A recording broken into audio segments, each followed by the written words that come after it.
Good morning everyone. So today we are going to start the new family, that is what nitrogen family in the P block. So as we know, the P block having total 6 groups. Okay, they starts from 13th group to 18th group. Okay, and we are calling these 6 groups with different names. So let us revise what are the names of these 6 groups. Thereafter we will continue nitrogen family. So if you take the 13th group, 13th group elements we call it as icosagens, and 14th group elements we call it as tetragens because of their valency 4, and 15th group elements we call it as pnictogens.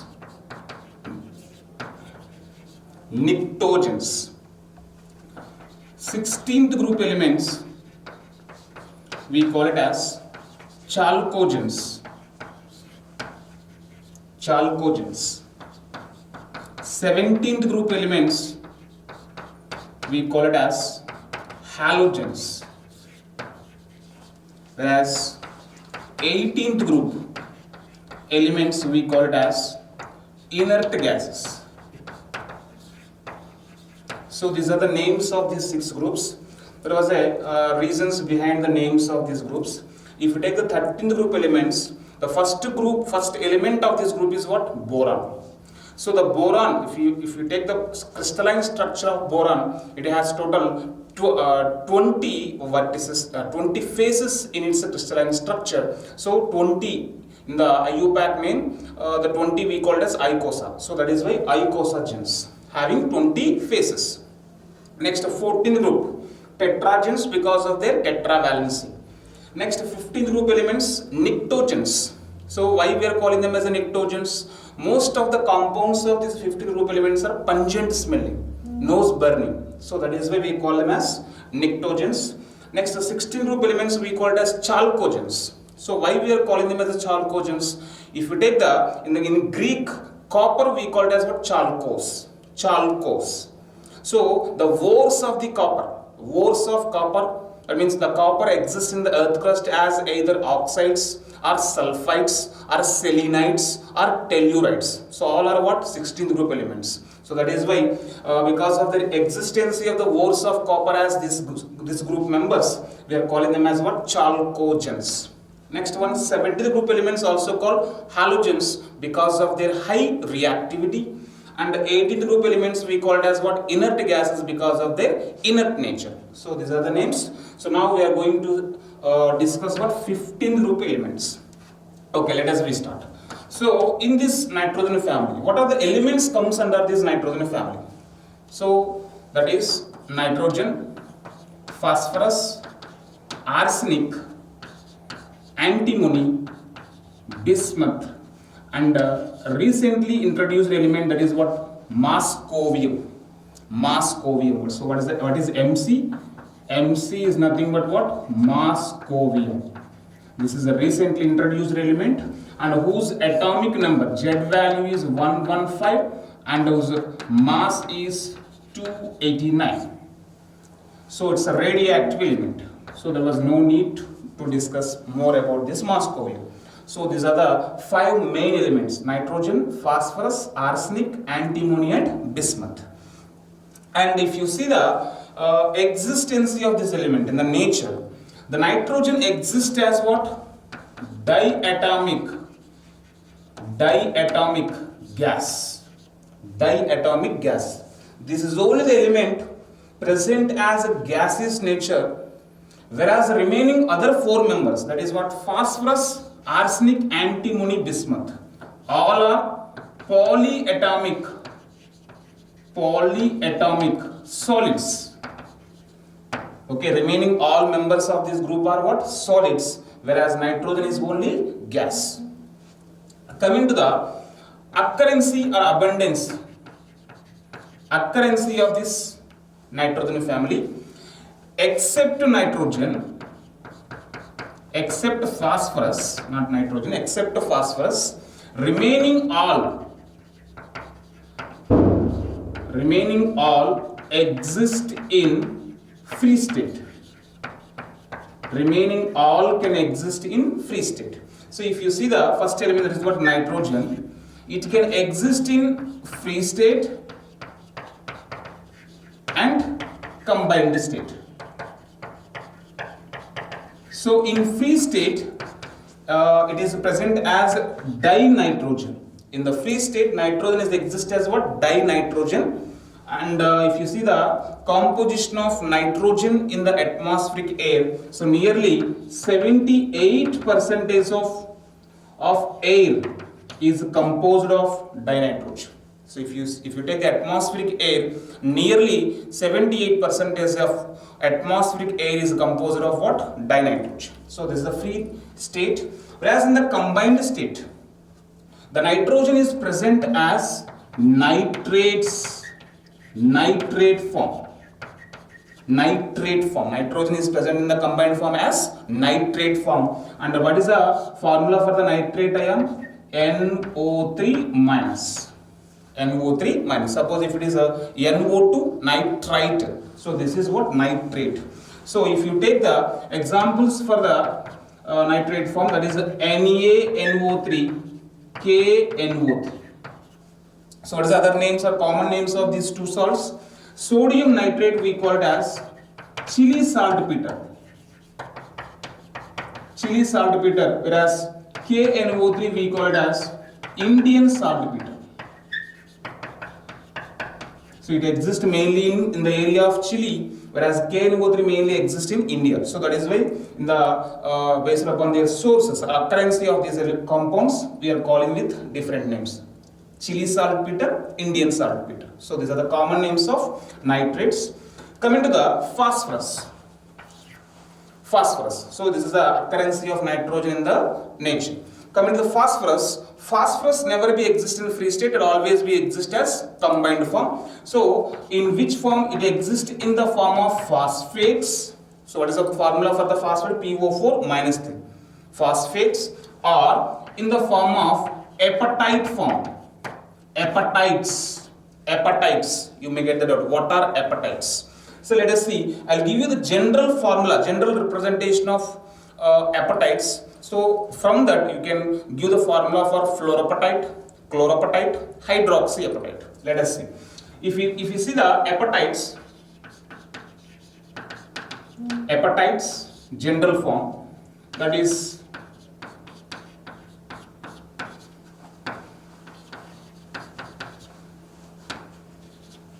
so this is a general representation of apatite. Okay, here if X is fluorine, suppose in the place of X, if fluorine is there, for example 3 moles of Ca3PO4 twice CaF2, then what we call fluorapatite. If X is chlorine, what we call chloropatite. If it is OH, then that is hydroxyapatite. So all these are the 3 different types of apatites, and this is the general representation of apatite family. So in the nature, phosphorus exists as in the combined form as like phosphate form or apatite form. Whereas the remaining elements, what are those? Arsenic, antimony, bismuth.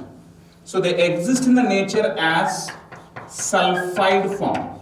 So they exist as what? Sulfides. So these are the occurrence of the elements. Suppose if they ask you, what is the order of abundance of the 15th group elements? Order of abundance. See, the order of abundance.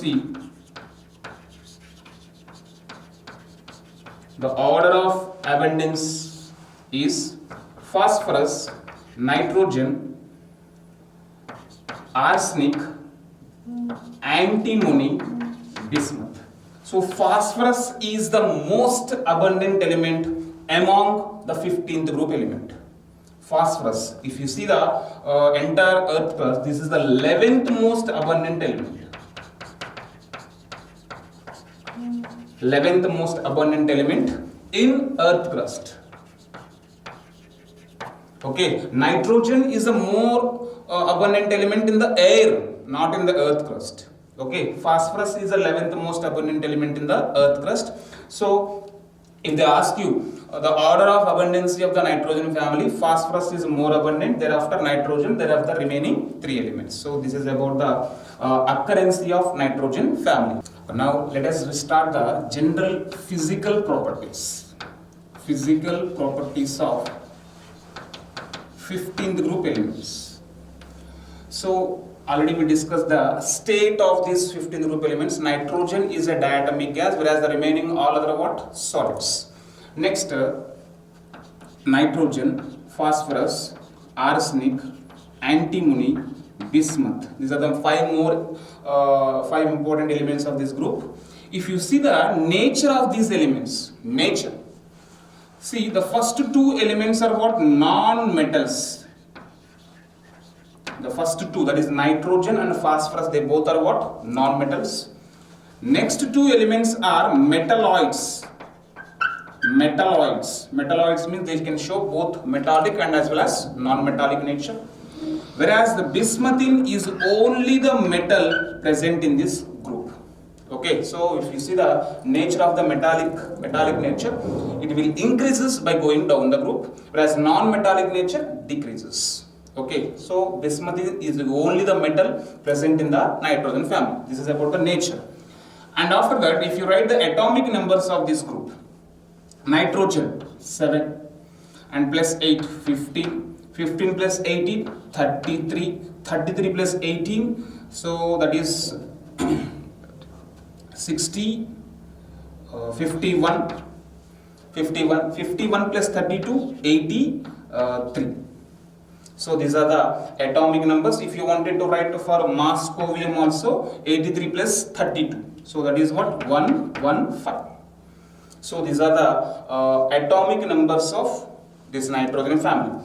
And if you write the electronic configurations of this group, so I am writing the core configuration by using the nearest noble gas element. I am writing 7. You can write it as helium core 2s2 2p3, 2s2 2p3, and phosphorus neon core 3s2 3p3, and this is argon core 3d10 4s2 4p3, and this is krypton core 4d10 5s2 5p3, xenon core 4f14 5d10 6s2 6p3, and this is radon core 5f14 6d10 7s2 7p3. So if you see the outermost electronic configuration, this is the second shell is the outermost shell, here third shell, here fourth shell, fifth shell, sixth shell, seventh shell.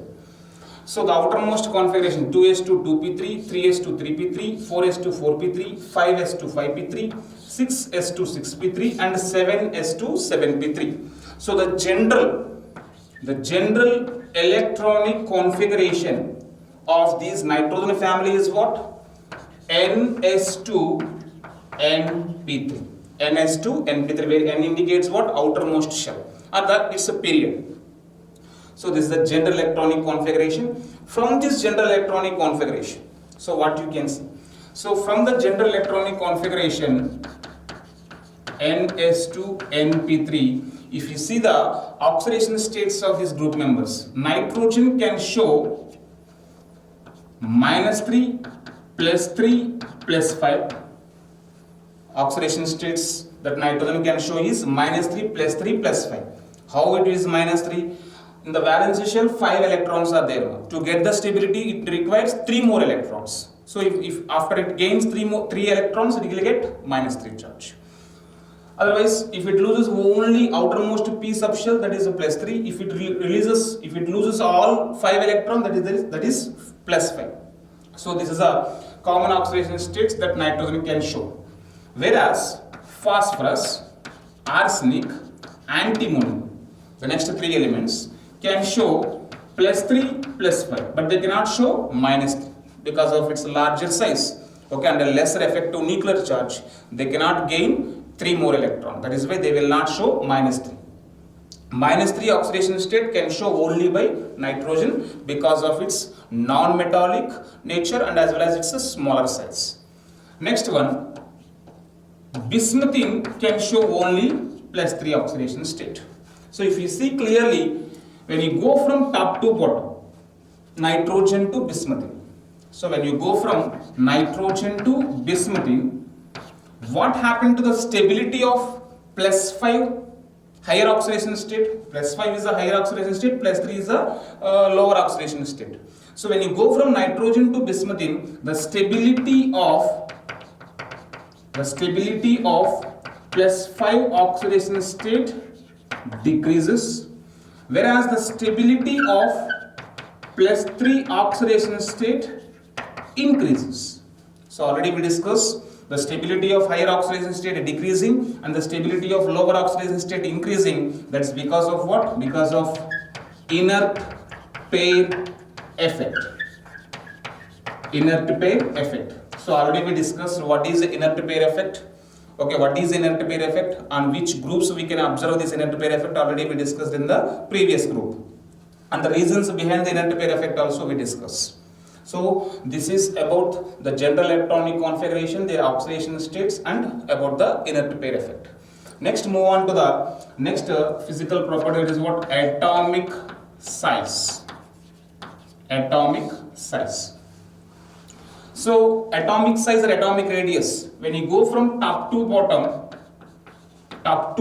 nitrogen to bismuthine, the size generally increases without any exceptions.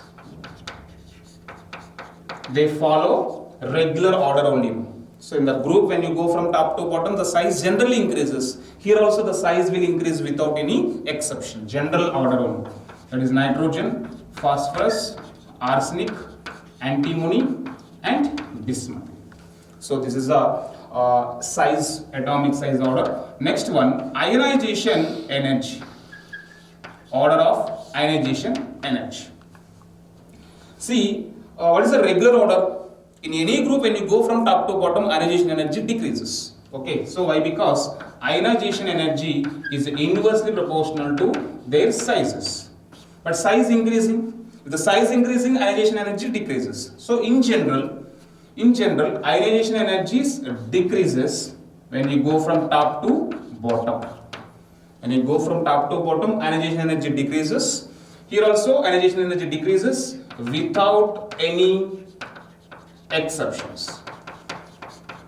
Without having any exceptions. Even in this group also, the ionization energy decreases by going down the group. So the order will be, nitrogen is exceptional, having more ionization energy than phosphorus, then arsenic, then antimony, then bismuth.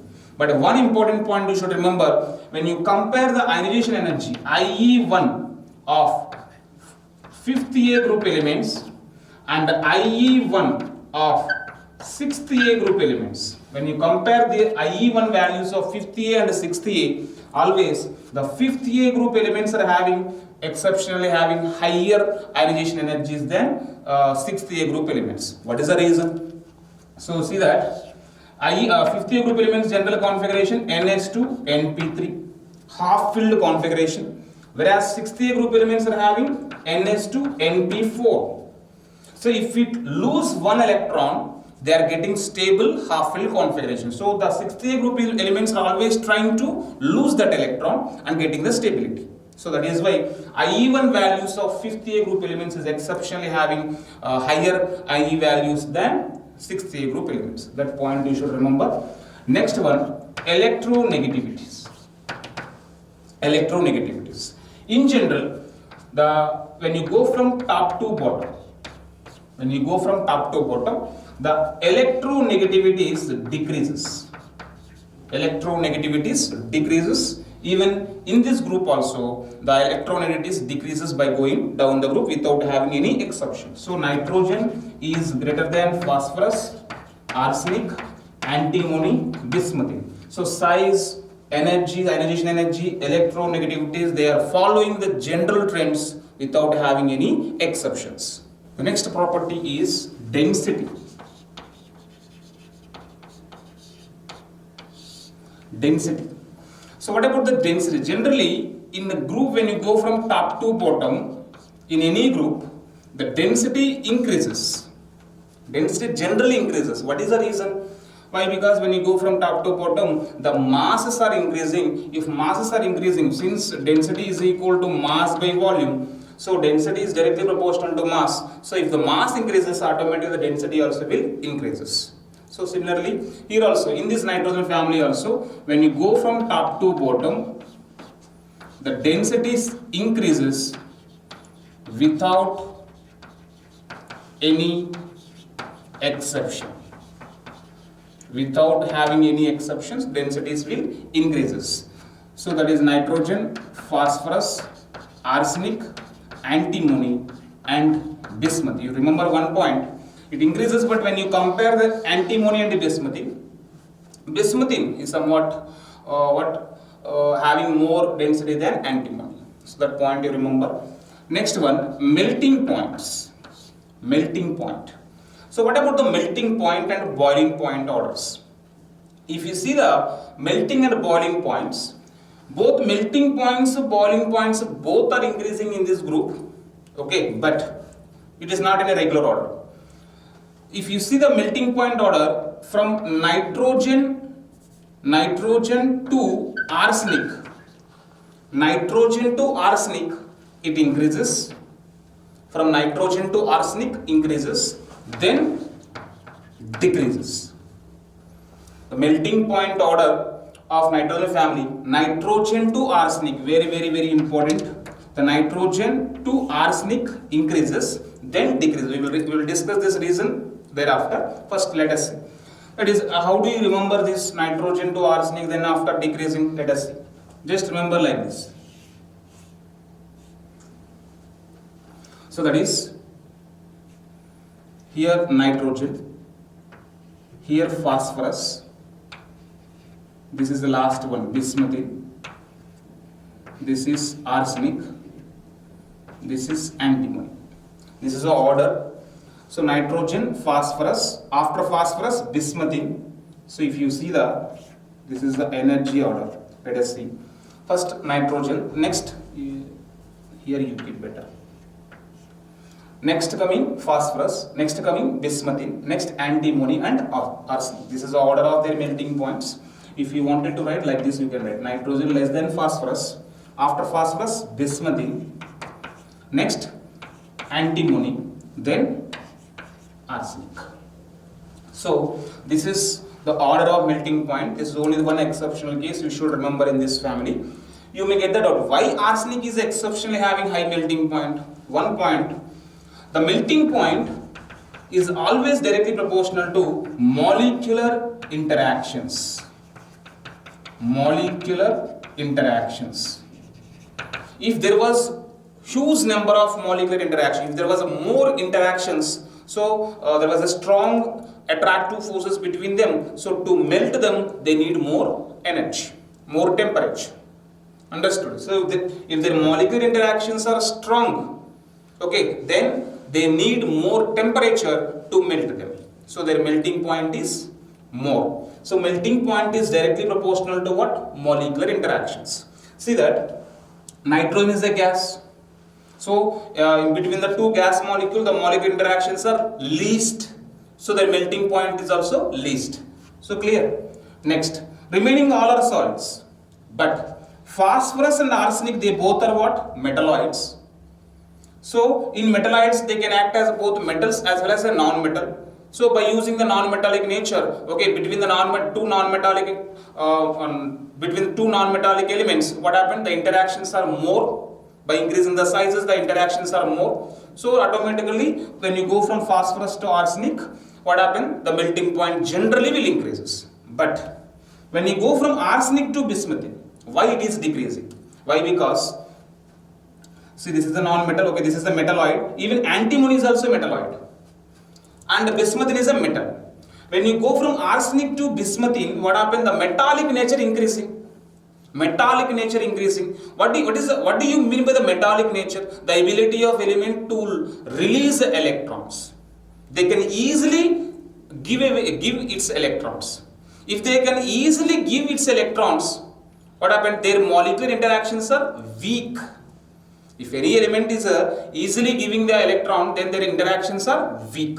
So that is because of increasing the metallic nature, their molecular interactions are becoming weak. If molecular interactions are becoming weak, then their melting point is lesser. So that is the reason when you go from nitrogen to arsenic, the melting point increases thereafter decreasing because of change in their molecular interactions. So that is the main reason. So this is about the melting point. Coming to the boiling point. Here from top to bottom, the boiling point increases with one exception. What is that one exception? That is nitrogen, phosphorus, arsenic, bismuthine and antimony. Antimony is having exceptionally a larger boiling point than bismuthine. Why? What is the reason why the boiling point is increasing? Why? Because in a group, boiling point is mainly depends upon their masses, sizes. So in a group, when you go from top to bottom, the mass increasing, automatically what happened? Their boiling point also will increases. But here there was a small exception. So the reason not given clearly. So just remember, in nitrogen family, antimony is exceptionally having larger boiling point than the remaining all. So this is about the general physical property. And one more property, that is what? Catenation ability. Catenation. So we already discussed what is a catenation. Catenation is nothing but the ability of element to make longer chains. Okay, that ability we call it as what? Catenation ability. See, when you check the 15 group elements, in 15 group elements, what elements can show this ability? The first three elements, that is nitrogen, phosphorus, arsenic, can show this catenation ability, having this catenation ability. But remember that when you compare the 15th group elements with the 14th group elements, the catenation ability of 14th group elements is greater than 15th group elements. So there was no doubt at all. When you compare the 14th group elements and 15th group elements, which elements can show more catenation ability? No doubt that is what? 14th group elements. So when you arrange the catenation abilities of these four elements, carbon, Cc, catenation ability of carbon is more, and after that phosphorus, then nitrogen, then arsenic. You may get that out. Among the nitrogen and phosphorus, which element is having the more catenation ability? Phosphorus. Phosphorus. What is the reason behind that? See, actually the catenation ability depends upon, the catenation ability is directly proportional to its single bond energy, not total bond dissociation energy. The catenation ability depends upon its single bond energy. Individually, when you compare the bond dissociation energies of nitrogen and phosphorus, nitrogen N triple bond N, phosphorus P single bond P. When you compare the bond dissociation energies of nitrogen and phosphorus, nitrogen is exceptionally having more bond dissociation energy. Why? Because between the two nitrogen atoms, 3 covalent bonds are there. Okay, breaking the 3 covalent bonds, it requires nearly 946 joules of energy. Okay, whereas here single bond energy. So overall the bond dissociation energy of nitrogen is greater than phosphorus, but when you compare the single bond energies, N single bond N, P single bond P, the bond energy of P single bond P is greater than N single bond N. Remember that. Okay, when you compare the single bond dissociation energies, phosphorus is exceptionally having higher single bond dissociation energy than nitrogen. You may get that out. Why? Why? Because in nitrogen atoms are smaller. Okay, so this is a bond between the two nitrogen atoms. Whereas phosphorus, they are bigger than nitrogen. So this is a bond between the two phosphorus atoms. Here a lone pair is there. Here a lone pair is there. Here also lone pair is there. Okay, but here the two lone pairs are very closely packed. They are very closely present. So if the two lone pairs are present side by side or nearly, there was a interactions, repulsive interactions are there. Whereas here lone pairs are there, but they are far away from each other. If the lone pairs are far away from each other, then the repulsions between the lone pairs are less. So they can be exist. They are very stable. That is why the PP single bond energy is greater than NN single bond energy because of difference in the lone pair repulsions. Okay, so because of larger PP single bond than NN single bond, phosphorus is having more catenation ability than nitrogen. So this is about the catenation ability. So with this we finish the general physical properties of nitrogen family. Now let us start the dinitrogen. About the preparation method of nitrogen, properties of nitrogen and uses of nitrogen. So we can name it as a dinitrogen or simply call it as nitrogen, not a problem. So here di indicates what? It's an atomicity. So we generally represent as N2. N2. So as we know, N2 is a gas and this is a major composition, major component element in air, that is nearly 78% by volume. Okay, in the air, nearly 78% of the by volume is occupied by the dinitrogen. So because of larger composition, suppose if you wanted to prepare this dinitrogen in bulk amounts, industrially in bulk amounts, just collect the air. Simply by doing the fractional distillation of the air, we can get this dinitrogen. So industrially N2 can synthesize by fractional distillation of air. So industrially in bulk amounts, if you wanted to synthesize, simply you collect the air. By doing the fractional distillation, you can separate, we can extract what? Dinitrogen from the air. Coming to the preparation methods in laboratory. How can we prepare? In laboratory, we can prepare in three ways, general ways. The first one, from azides by thermal decomposition. So what do you mean the thermal decomposition? By heating, if you decompose a compound, for example, AB is the compound, if AB becoming A and B, that means we are decomposing the compound AB. By heating, then that is called thermal decomposition. So by thermal decomposition of azides we can prepare, and by using this method we can prepare the pure nitrogen. So we can get pure nitrogen by this, from this azides. Let us take NaN3, sodium azide.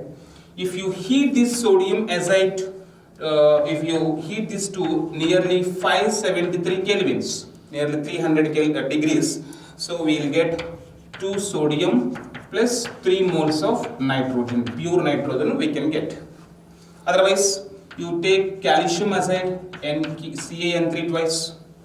If you heat it to very high temperature, we will get Ca plus 3 moles of N2 gas.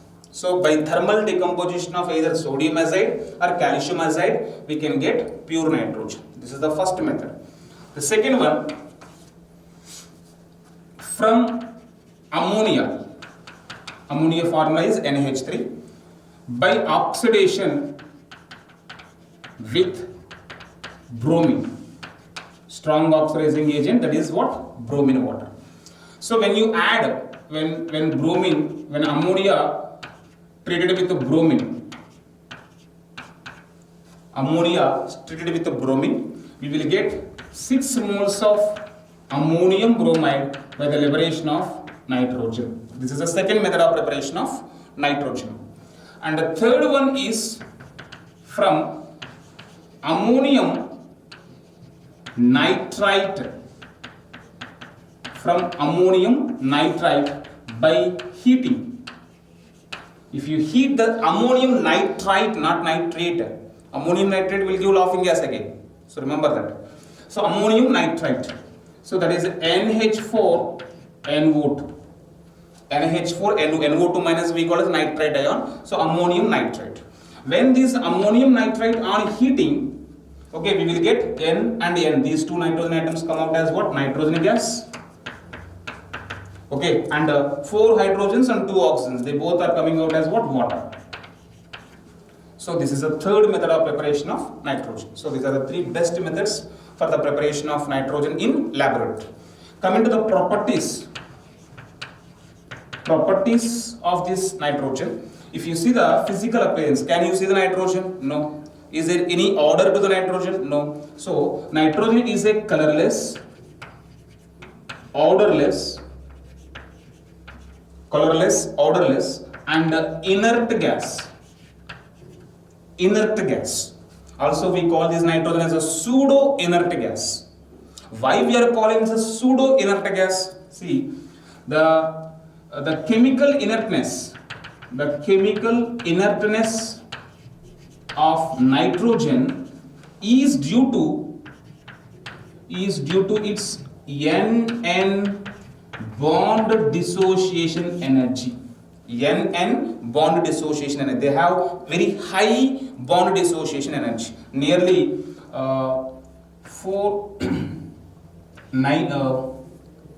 69 joules.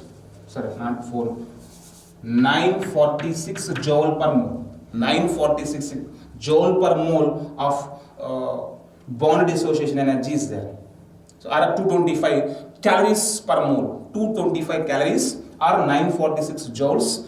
Because of having the very high bond dissociation, it's very hard to break it. Without breaking, there was no reaction. So that is why they are chemically inert. Like here, if you see the structure of nitrogen, there was a triple bond. Bond order was 3. Like nitrogen, there was other species. They are also having triple bond between them. So unlike nitrogen, the species like C triple bond C, C triple bond O, C triple bond N, and X C triple bond N, X N triple bond C. These are all species having the triple bonds between them. But these all species are reactive, but N nitrogen is what? Unreactive. So nitrogen is also having triple bond like others, but this is unreactive, whereas remaining all are reactive. And one more difference is all they can act as donors, but nitrogen cannot. So all these species can act as donors, or electron donor, but nitrogen cannot. And also nitrogen, like CO, nitrogen can form the complex with the metals. So metallic nitrides they will form.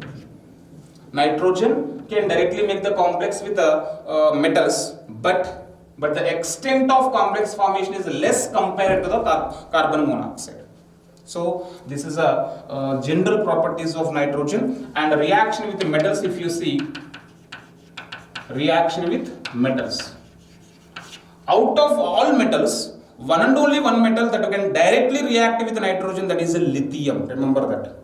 At room temperature, lithium alone can react with nitrogen. So lithium plus nitrogen, and they forms lithium nitrides. Lithium nitrides. So at room temperature, remember that. At room temperature, lithium can react directly with nitrogen and they form lithium nitrides. Whereas other metals reacts with nitrogen at elevated temperature. At only elevated temperature, they form ionic nitrides.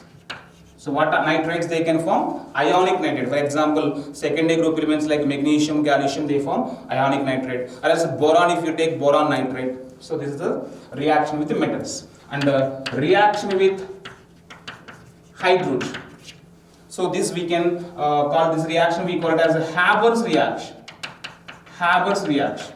So what is a Haber's reaction? When nitrogen reacts with the hydrogen in the ratio of 1:3. So at high pressures and high temperature, in the presence of iron as a catalyst, we get 2 moles of ammonia by the liberation of energy 92 kilojoule. It's an exothermic reaction. This method of preparation of ammonia by mixing nitrogen and hydrogen in the ratio of 1:3, we call it as what? Haber's reaction. This reaction we will discuss in the next ammonia and its properties. Okay, so and one more reaction with oxygen. When nitrogen and oxygen reacts with each other at very high temperatures, nearly 3100 degrees Celsius, so they can get laughing gas, N2O, nitrous oxide. Okay, this is very this can be react only at very high temperature. Even when we maintain 3100 degrees Celsius temperature, just 4.4% of yield only will get. Okay, so for this reaction to take place, we need very high temperature. So these are about properties of nitrogen. So next compound, ammonia, we will discuss in the next part of the video. Okay, until then, take care.